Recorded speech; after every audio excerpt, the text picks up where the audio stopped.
어디까지나 필승법은 주된 게 살아있냐, 주된 게 거부가 됐냐예요.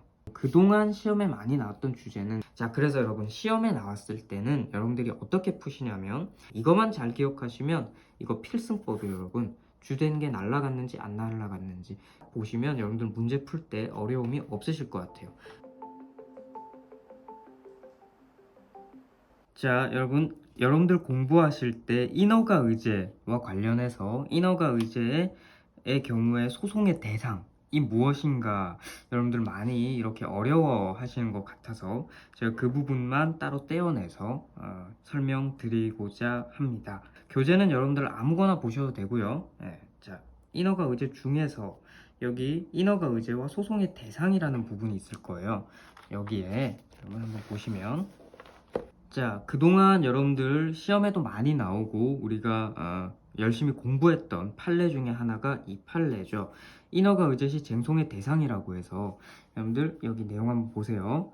자, 뭐 쭉쭉쭉 건축법 뭐 이것에 의하면, 자, 건축 허가를 받은 경우에는 도계법 4조에 의한 토지의 형질 변경 허가나 농지법 36조 농지 전용 허가를 받은 것으로 보며, 자, 여러분 이게 결국에는 건축 허가를 받으면 나머지 형질 변경 허가, 농지 전용 허가를 받은 것으로 본다고 하죠. 이 건축 허가가 이제 주된 것이고 이 나머지들이 의제되는 아이들이죠. 의제되는 애들이에요. 결국 얘네가 인허가 의제가 되는 건데요. 자, 여기 보시면 이런 말이 있어요. 자, 여기 건축 불허가 처분을 하면서, 결국에는 여러분 주된 건축 허가가 지금 불허가 났어요. 자, 그런 건축 불허가 처분을 하면서 이 불허가 처분의 사유로 건축 불허가 사유뿐만 아니라 형질 변경 불허가, 농지 전용 불허가 사유를 들고 있대요. 그러니까 달리 말하면 의제되는 것들도 뭔가 문제가 있었고요. 그래서 궁극적으로는 주된 거인 건축 허가까지 날려버린 거죠. 자, 그렇게 되면, 자, 이렇게 되면 주된 이 건축 불허가 처분에 대해서 내가 소송을 제기해야 하는가? 아니면 의제되는 얘네들도 지금 불허가 사유가 된 거잖아요. 의제되는 애들을 소송의 대상으로 해야 되는가가 문제가 됐었어요. 그 여기 관련해서 여기, 자, 그 건축 불허가 처분에 관한 쟁송과는 별개로 형지 변경 불허가 처분이나 농지 전용 불허가 처분에 관한 쟁송을 제기해서 다투어야 하는 것은 아니다라고 돼 있죠. 그러한 쟁송을 제기하지 아니하였다고 해도 형질 변경 불허가나 농지 전용 불허가 사유에 관해서 불가쟁력이 생기는 것도 아니다라고 하죠. 그러니까 달리 말하면 이게 무슨 말이에요? 행정청이 주된 인허가, 아까 전에 그 건축 불허가 그 주된 인허가를 불허하는 처분을 하면서 주된 허가 사유와 의제되는 인허가 사유를 불허가 사유로 함께 제시를 했어요.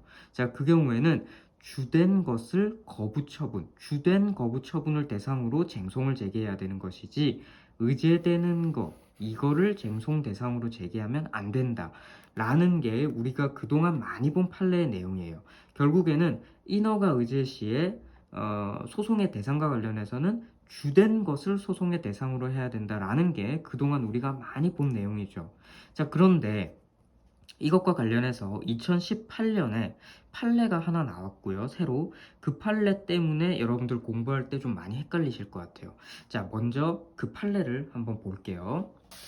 자, 이 판례인데요. 뭐 굉장히 내용이 다양하지만 그 중에서 우리가 관심 있는 것은 이 4번이에요. 여기 보시면 주택건설사업계획 승인 처분에 따라 의제된 인허가에 하자가 있어 이해관계인이 위법함을 다투고자 한대요. 자, 취소를 구할 대상이 의제된 인허가? 우리가 아까 전에 읽어본 내용에서 소송의 대상은 주된 인허가라고 했는데, 여기는 취소를 구할 대상이 의제된 인허가네요. 그리고 의제된 인허가가 주택건설사업계획 승인 처분과 별도로 소외 대상이 되는가? 적극 된다는 말이죠. 우리가 방금 읽어본 판례에서는 분명히 소송의 대상은 주된 인허가만 소송의 대상이다라고 했었어요. 그리고 그게 기존에 시험에 많이 나왔던 주제인데 2018년에 나온 판례에 의하면 취소를 구할 대상이 의제된 인허가도 가능하다라고 하네요. 이게 어떻게 된 내용일까요? 자, 본문을 실제로 한번 보시면요. 여기 4번이죠. 자, 구주택법 제17조 1항에 따르면 이렇게 돼 있어요. 주택건설사업계획의 승인권자가 관계행정청의 장고와 미리 협의한 사항에 한해서 승인 처분을 할 때 인허가가 의제될 뿐이고요.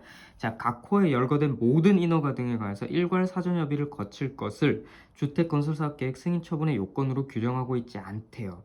자, 따라서 인허가 의제 대상이 되는 처분에 어떤 하자가 있어도 그로써 해당 인허가 의제 효과가 발생하지 않을 뿐이고요.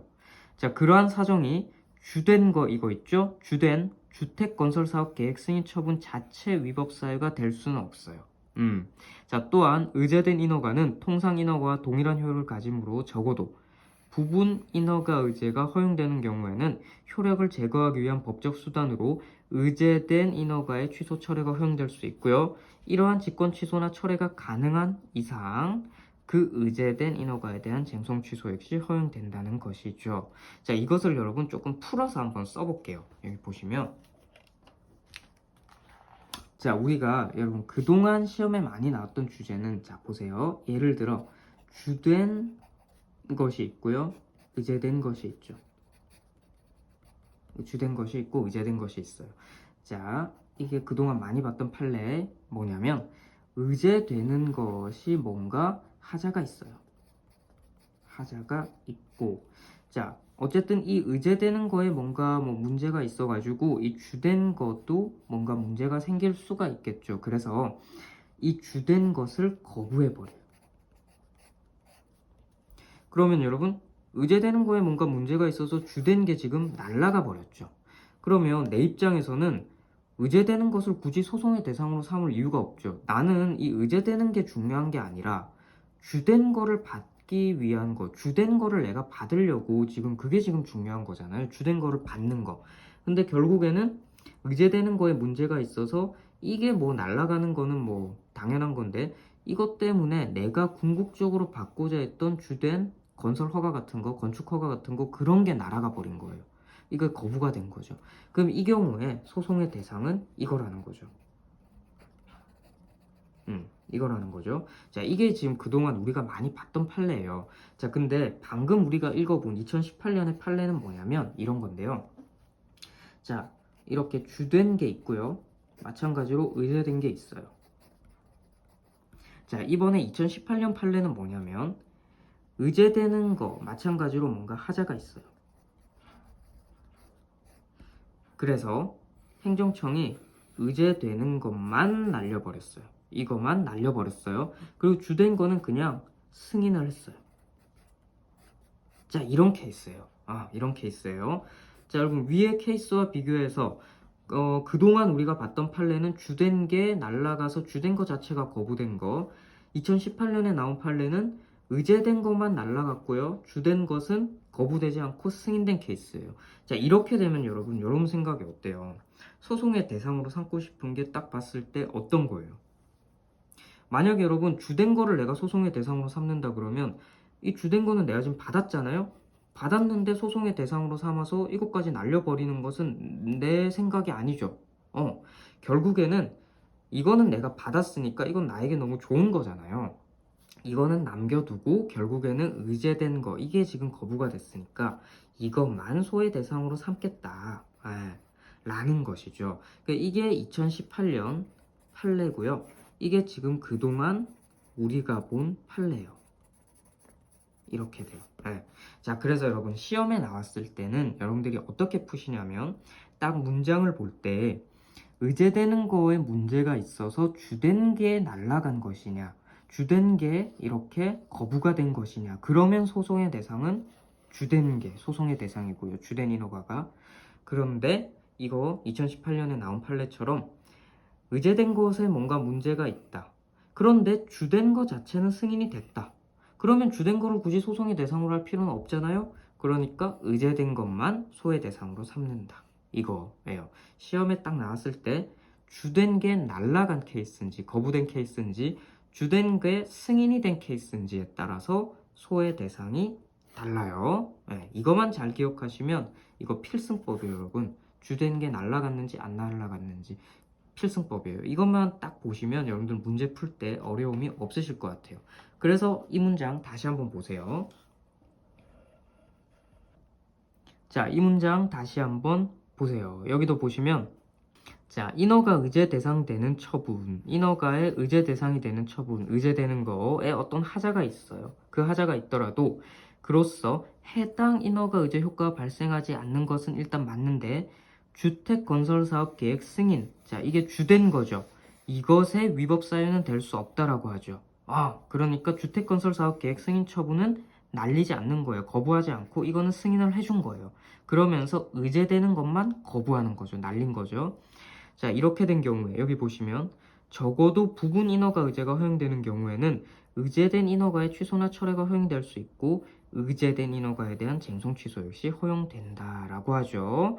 자, 그러니까 여러분들 아까 전에 우리가 교재를 통해서 봤던 옛날 판례는 주된 인허가 의제 자체가 거부가 된 케이스, 그리고 지금 우리가 본 이 판례는 주된 인허가 처분은 살아있고 의제되는 것만 거부가 된 케이스, 그렇게 기억을 하시면 되고 시험에 딱 나왔을 때 지문을 보고 주된 게 거부가 된 건지 주된 거는 살아있는지에 따라서 소송의 대상을 달리 정하시면 될 것 같아요. 아직까지는 여러분 이 의제된 거를 소송의 대상으로 하겠다라는 판례는 이 우리가 지금 본 주택건설사업계획 승인 처분 이 판례랑 그리고 중소기업 창업지원법 이 판례 밖에 없어요. 아직은 여러분들 교과서를 통해서 보시더라도 이 주택건설사업계획 판례랑 중소기업 창업지원법 판례밖에 없을 거예요. 자, 이 판례 역시 마찬가지죠. 역시 2018년 판례인데요. 자, 중소기업 창업지원법에 따라서 사업계획 승인을 하는데요. 이게 주된 거예요. 근데 의제된 인허가만 취소 철회한다고 하죠. 이거 잘 기억하라고 했죠? 주된 거는 승인하고요. 남기고요. 의제되는 것만 날렸어요. 자, 그러면은 소외 대상은 뭐가 되겠어요? 그렇죠. 의제되는 것만 소외 대상이고 주된 거는 남아 있으니까 이거는 뭐 내가 가지고 가면 좋죠. 이걸 굳이 소송의 대상으로 할 필요는 없으니까. 자, 사업계획 승인의 효력은 유지하면서 주된 거는 남기면서 해당 인허가만 효력을 소멸시킬 수 있는지 적극돼 있죠. 그렇구나. 그러니까 이 경우에도 여러분 어때요? 주된 거는 남아 있고 의제되는 것만 거부가 됐죠. 소송의 대상은 주된 게 아니라 의제되는 거죠. 네, 이렇게 기억하시면 될 것 같아요. 자, 두 판례만 현재까지 의제되는 거를 소송의 대상으로 할 수 있다는 판례예요. 어디까지나 필승법은 주된 게 살아있냐, 주된 게 거부가 됐냐예요. 아셨죠? 이렇게 열심히 하시면 이 문제 나왔을 때 결코 틀리지 않으실 것 같아요.